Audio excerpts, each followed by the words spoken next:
have a good understanding of drywall, you need to know the history of it. So let's watch this next video on the history of drywall. The history of drywall.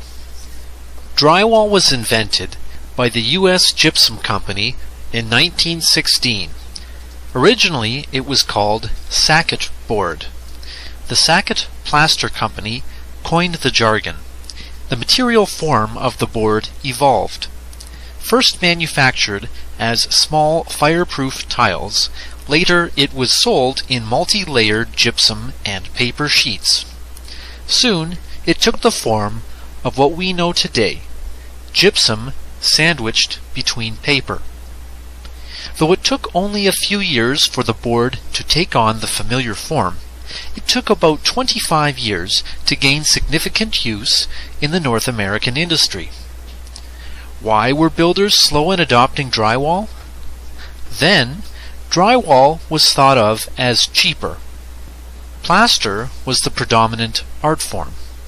Quality home construction did not involve drywall, or such was the thinking at the time. USG ultimately changed the brand name of drywall to Sheetrock. This was an attempt to remarket the product. Still, home builders were slow to adopt drywall. In the U.S., during World War II, is when drywall gained popularity. Manpower shortages, or men fighting, caused the need for quick and inexpensive building materials. Tradesmen began to use drywall instead. House construction was completed in a fraction of the time with less labor.